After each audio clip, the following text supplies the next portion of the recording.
1, 2. Is this on? Wrestling has been littered with dark storylines and risque angles, some of which have aged badly and come off as crude and distasteful. I'd love to slap you across your face, but it looks like God already beat me to it.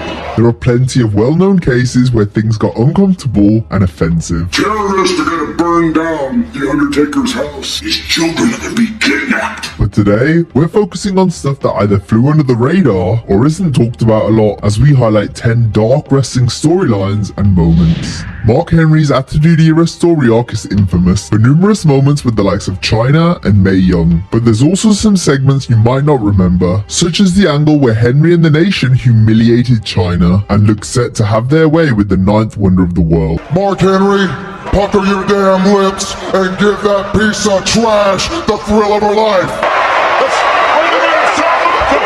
Following this, Mark began his infatuation with Chyna, which led to a gimmick change for the world's strongest man. After becoming sexual chocolate, Mark continued to feature in X-rated segments, including numerous therapy sessions after Henry admitted he was a sex addict. I'm a sex addict. What? What did he say? During these sessions, Henry revealed his first time having intercourse was at age 8 with his sister, before later saying that they continued to have relations together long after. After the sex therapy failed, Mark helped Viscera win a human trafficking match against the Godfather, which gave Vis and the world's strongest man control of the hose. It took a relationship with Mae Young for Mark to finally change his ways. Henry impregnated Mae, who later gave birth to a hand.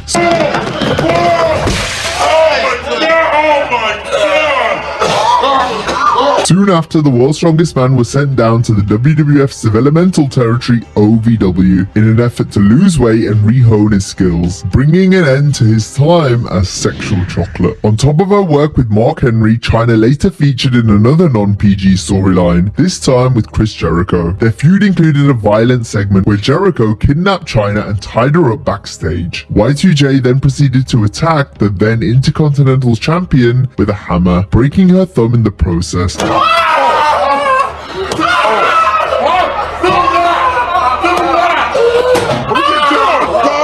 It's rare to see such a torturous angle like this in wrestling, especially since it involves a man assaulting a woman with a deadly weapon. It's the type of segment you'd expect to see in a personal blood feud, rather than a throwaway mid-card one such as this. Given how much the WWF were pushing the envelope during the Attitude Era, this segment often gets forgotten. Turn it up as well.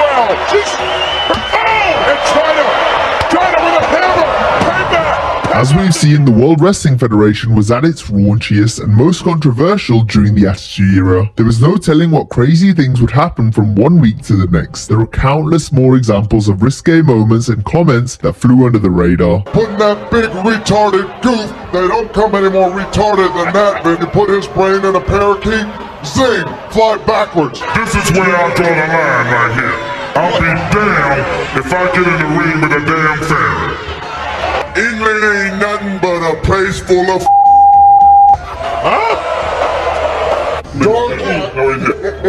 Darky, like your shirt. I want you to come, Darky boy.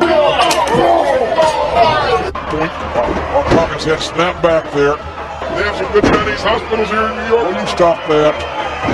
Do some xenophobic. It's not embarrassing to be with younger women, except when I drop them off at school. Well, I ain't going there. Triple H in particular has been involved in various moments that haven't aged too well. I had Dr. Hollow.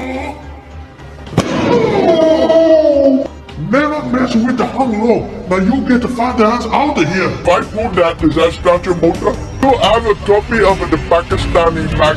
Even after the Attitude Era had come and gone, the WWF continued to produce controversial television, such as when Batista had relations with Melina in December 2005. Melina had slept with the Animal in hopes that doing so meant Dave would no-show the planned main event where he and Rey Mysterio were set to challenge Eminem for the tag titles. Batista instead thanked Melina for the warm-up and said he was going to destroy Mercury Nitro. We have a deal, right? No deal. Thanks for the warm-up, though. Batista and Rey ended up winning the match to become the new tag champions. The next week, Melina prepared a written statement with her attorney and spoke about how Batista forced himself on her after she'd rejected his advances. I told Batista to stop! And he did it! Melina announced she was suing the animal for sexual harassment, even though what she described was a more serious charge. Melina enlisted the help of Mark Henry to protect herself from Batista. Dave denied the harassment allegations during a segment where Henry appeared to question Batista on what he would have done if Mark had molested him instead. She never said no. She never said stop. What if it was the other side? What if it was me taking advantage of you?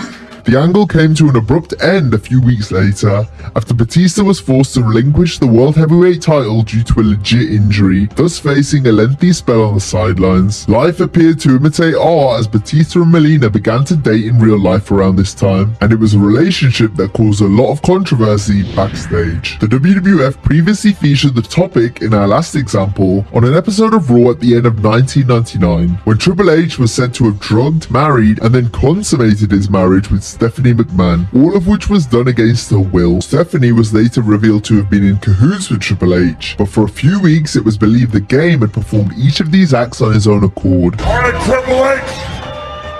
Come on out, you rapist! Many fans forget that just weeks before Hunter married Stephanie, DX appeared to kidnap Steph backstage and subsequently have their way with her. However, on the next episode of SmackDown, the girl involved was revealed to be a drama student disguised as McMahon. Billy Gunn still claimed to have had intercourse with the student, but Triple H assured everyone she was just acting. That broad was not acting, because I think I punctured one of her lungs. WCW were a promotion that also conducted several distasteful angles, such as when they exploited Scott Hall's alcoholism in 1998, in a storyline that has been widely buried by fans. Whose life is falling apart. Whoa.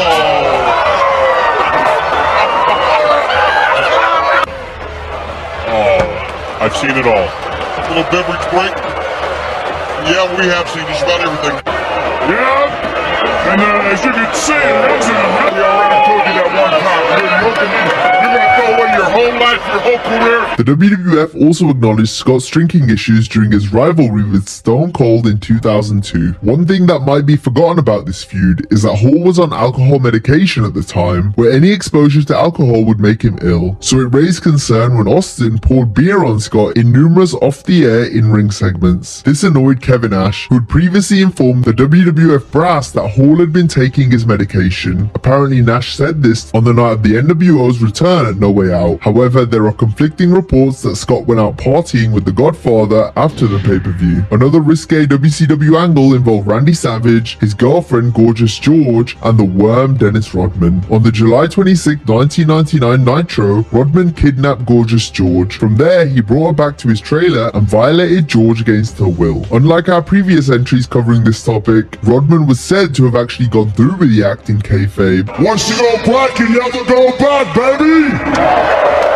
One of the few other times this type of crime occurred in wrestling was when Brian Pillman had control of Terry Runnels for 30 days in 1997, resulting in the infamous XXX File segments. Then there was the time that Kane forcibly planted his seed in Lita in 2004.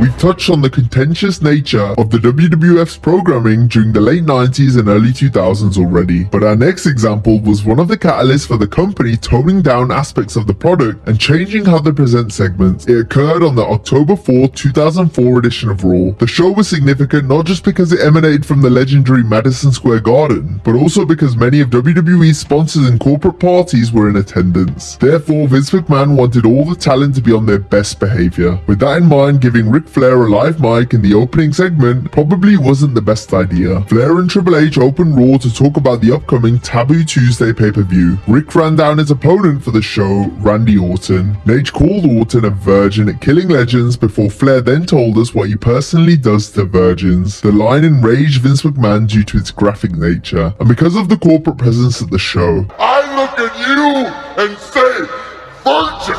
And you know how many virgins I have made On the network version of this Raw, Rick's promo has been edited down so as to remove the Virgin's bleeding line. Former WWE head writer Brian Gerwitz spoke about how Flair's comments on the night changed Vince's attitude towards the approval process when it came to promos. When he said that, there was a noticeable shift in the amount of the approval process. The WWE would eventually turn PG in 2008, and one of the last edgy storylines they did before going PG involved Michelle McCool and her on-screen boyfriend at the time, Chuck Palumbo. Domestic abuse hasn't been explored too often in wrestling, and anytime it has, naturally things haven't come off well. The Palumbo and McCool storyline also came off in poor taste. It began after McCool inadvertently cost Chuck multiple matches. Palumbo reacted angrily each time. Meanwhile, McCool was seen sporting a black eye, hinting that Chuck may have struck her off-screen at some point, although this was never brought up or mentioned on television. Palumbo cemented his heel turn after Michelle was caught in the crossfire of his assault on Jamie Noble. Following this, Chuck continued to torment McCool, while also destroying her new boyfriend Noble. The storyline was eventually dropped. Palumbo continued to wrestle sporadically thereafter, until he was released by WWE whilst he was recovering from a shoulder injury. Had this angle took place in the Attitude Era, or even a few years prior, it would have been far darker. But by 2008, storylines such as this one felt outdated, given the direction WWE's product was going in. I thought that was distasteful.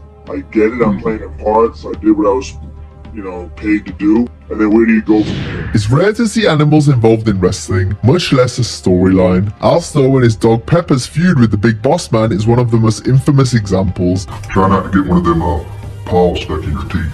100% grade A peppers. No, tastes like chicken. However, Jake Roberts and his snake Damien's rivalry with Earthquake came first and was just as grim given what took place. After their match, Earthquake tied Roberts up in the ropes, forcing Jake to watch his snake Damien being attacked. Obviously, there was no snake in the bag. It was actually pantyhose stuffed with 60 pounds of hamburger meat. Speaking of burgers, the next month, Earthquake appeared on an episode of Primetime Wrestling where he fed Vince McMahon, Bobby Heenan, and Lord Alfred Hayes. After giving each man a few bites, Earthquake revealed they had just been eating the remains of Damien. Now, if you enjoyed this video, be sure to check out a similar video on 10 of the craziest wrestling pranks caught on camera. Have a great day, and I'll see you next time.